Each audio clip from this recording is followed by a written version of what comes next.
Friends, welcome. This is Neetu Kumari. आज हम करने वाले हैं, हमारा जो जीके है वो मैंने स्टार्ट किया है।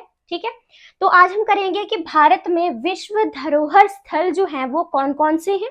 अभी तो मैंने कुछ ही लिखे हैं और भी हमारे आगे आएंगे। ठीक है, तो भारत में विश्व धरोहर स्थल कौन कौन से हैं, आज हम थोड़ा सा इसका सिर्फ परिचय ही करेंगे। ठीक है, इसका हम आज थोड़ा सा स्टार्टिंग करेंगे परिचय, और उसके बाद जो अपडेट होती रहती है या हमारे भारत में कौन कौन से विश्व धरोहर स्थल हैं, कितने हैं, वो मैं धीरे धीरे करके आपको वीडियो में पढ़ाती रहूंगी। ठीक है, सबसे पहले थोड़ा सा हम इसका इंट्रोडक्शन जान लेते हैं। ठीक है, सबसे पहले स्टार्ट करते हैं कि भारत में जुलाई 2024 तक कुल 43 यूनेस्को विश्व धरोहर स्थल हैं। ठीक है, अगर हम जुलाई 2024 तक की बात करते हैं, क्योंकि अब डेट बिल्कुल मैं दे रही हूँ जो भी टाइम टू टाइम चल रहा है उसकी बात कर रही हूँ। ठीक है, तो जुलाई 2024 तक की बात करें तो भारत में टोटल कितने हैं, 43 यूनेस्को विश्व धरोहर स्थल हैं। कितने हैं, 43 हैं। ठीक है, और हाल ही में मोईदम्स असम से अहोम राजवंश की टीला दफनाने की प्रणाली शामिल है। अभी आप सर्च करके देखोगे तो आपको इसके बारे में काफी जानकारी मिलेगी कि असम में जो है हमें एक टीला बनाकर जो है किसी को दफनाने की जो प्रणाली है वो हमें मिली है। आपने मिस्र की तो बहुत देखी होगी, कैसे मम्मी बना के उनको दफना देते थे। ठीक है, लेकिन अगर आप असम की बात करोगे, आप इसके बारे में और पढ़ोगे, जानकारी हासिल करोगे, तो आपको पता चलेगा कि जैसे हमारा, आपने सांची का स्तूप देखा है, सांची का स्तूप देखा, या फिर मिस्र में भी एक ऐसी मिली है, पता नहीं किसका था, मतलब ऐसे करके टीला बना हुआ है और फिर ऐसे करके जो है वो सीढ़ियां बनाई हुई हैं, ऐसे करके सीढ़ियां बनाई हुई हैं, और उन सीढ़ियों से जो है वो क्या होता है, सीढ़ियों से अंदर जाना होता है, और फिर वहां पर जो बड़े बड़े जो राजा थे या जो इंपॉर्टेंट पर्सन थे उनकी जो कब्र है वो वहां पर रखी गई है। तो वैसा ही हमें क्या है, असम में भी देखने को मिलेगा। ठीक है, कि असम में जो अहोम राजवंश है, ये भी आपने याद रखना है कि जो असम में अहोम राजवंश है उनकी ये टीला दफनाने की प्रणाली शामिल है, ये आपने याद करना है। ठीक है, फिर नेक्स्ट करते हैं यूनेस्को विश्व धरोहर सम्मेलन, जिसकी स्थापना 1972 में हुई थी। ये सबसे ज्यादा इंपॉर्टेंट क्वेश्चन है। चलो ठीक है कि भारत में विश्व धरोहर स्थल की हम बात कर रहे हैं, लेकिन स्टार्टिंग कब हुई थी, इसकी स्टार्टिंग हुई थी 1972 में, और प्रेजेंट टाइम में 2024 तक की बात करें, जुलाई 2024 तक की बात करें, तो हमारे 43 यूनेस्को विश्व धरोहर स्थल जो है हमारे भारत में है। ठीक है, दुनिया भर में सांस्कृतिक और प्राकृतिक स्थलों को मान्यता देता है, यानी कि जो यूनेस्को विश्व धरोहर है ना, इसका सम्मेलन की बात करें तो ये 1972 में हुआ था, उसकी स्थापना हुई थी। और ये करता क्या है, जितने भी सांस्कृतिक, जितने भी प्राकृतिक रूप से इंपॉर्टेंट जो जगह होती हैं, जो स्थल होते हैं, उनको ये जो है इस तरह का टैग देता है कि ये विश्व धरोहर स्थल है।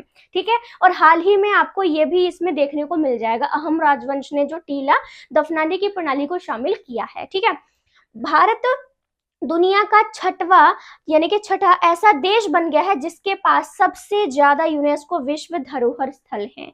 यानी हमारा इंडिया जो है प्रेजेंट टाइम में 43 ऐसे स्थल हैं जो जिसको हम लोग उसके हिसाब से बना के देखें तो ये छठवां स्थान है। यानी इससे पहले भी 5 ऐसे देश हमारे सामने हैं जिनके पास विश्व धरोहर स्थल हमारे भारत से ज्यादा हैं।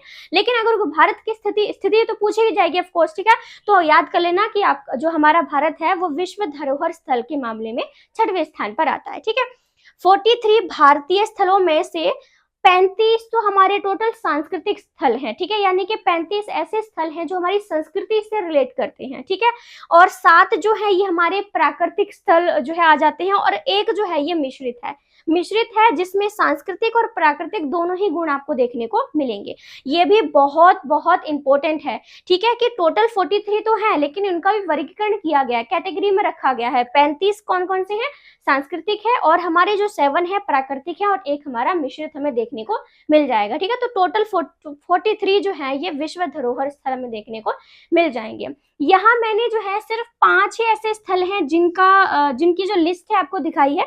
अभी नीचे और भी बहुत बड़ी जो है वो होगी, क्योंकि आपको 43 लिख पाना यहाँ पे थोड़ा सा मुश्किल हो जाएगा। ठीक है, इसीलिए मैं धीरे धीरे, क्योंकि आपको धीरे धीरे याद करना है, तो आप 5 से स्टार्ट करेंगे आज, ठीक है। आपने ये वाली नॉलेज तो आपको पता चल गई है, ठीक है, क्या क्या इंपॉर्टेंट क्वेश्चन बन सकते हैं। बाकी आपने ये भी याद रखना है, ठीक है।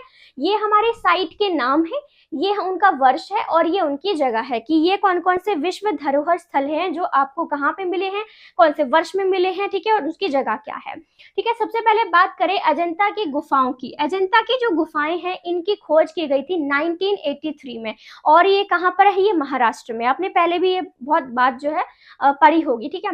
फिर है एलोरा की गुफाएं। एलोरा की जो गुफाएं हैं इनकी खोज भी 1983 में हुई थी, और ये भी हमारी महाराष्ट्र में ही हमें देखने को मिलती है, ठीक है। आगरा का किला किसको नहीं पता है, ठीक है, जगह तो सबको पता होगी लेकिन वर्ष का थोड़ा सा गड़बड़ी हो सकती है, ठीक है। तो आगरा का जो किला है ये 1983 में जो है आगरा में इसकी खोज की गई थी, ठीक है। और ताजमहल की बात करें, ताजमहल भी हमारा आगरा में ही है, और ये 1983 में भी इसको विश्व धरोहर में शामिल किया गया था या खोज की गई थी, ठीक है। सूर्य मंदिर की बात करें, सूर्य मंदिर से रिलेटेड आपको ज्यादा सवाल मिलेंगे, ठीक है। एक तो ये अजंता की गुफाएं, एलोरा की, और ये सूर्य मंदिर है। ये 3 है जिसके बारे में आप अगर कहीं से भी उठा के देखोगे ना जीके तो आपको मिल ही जाएगा ये, ठीक है। तो सूर्य मंदिर जो है ये 1984 में जो है ओडिशा में ये सूर्य मंदिर है, ठीक है। और ये जो सूर्य मंदिर है, सॉरी, ये 1984 में जो है आपका विश्व धरोहर बना था, ठीक है। तो आज के लिए हम इसमें इतना ही करेंगे, जैसे कि मैं आपको पहले बता चुकी हूँ कि आज हम बात कर रहे हैं इसके सिर्फ परिचय की, ठीक है। आगे की वीडियो में मैं आपको बताऊंगी कि टोटल 43 कौन कौन से स्थल हैं जो हमारे विश्व धरोहर में शामिल किए गए हैं, और कोशिश करेंगे कि उनको ट्रिक के साथ याद रखने की कोशिश करें, क्योंकि 43 है तो हमें 43 याद रखने में इतनी मुश्किल भी नहीं होनी चाहिए। 5-5 करके भी इनको दिन के हिसाब से 5-5 भी याद करोगे तो आपको अच्छे से याद हो जाएगा, ठीक है। तो आज के लिए हम इसका परिचय यहीं पे खत्म करते हैं। बाकी नेक्स्ट वीडियो में पूरी 43 वीडियो जो लिस्ट है वो आपको मैं दिखाऊंगी। देखिए डिजिटल बोर्ड तो नहीं है, बना तो इसी में आपको मैं स्लाइड के थ्रू पढ़ा देती, लेकिन बार बार जो है इसमें लिखना पड़ता है तो काफी ज्यादा टाइम लग जाता है, ठीक है। तो कोई बात नहीं, हम इसमें व्हाइट बोर्ड से काम चलाएंगे आराम से, ठीक है। तो अभी नेक्स्ट वीडियो में आपको जो है इसकी पूरी लिस्ट देखने को मिलेगी, ठीक है। तो अगर आपको ये इंट्रोडक्शन की ही है तो इंट्रोडक्शन अच्छी लगी हो तो मुझे कमेंट करके बता सकते हैं। बाकी नेक्स्ट पार्ट आपको जल्दी मिल जाएगा। So thank you so much friends, thank you.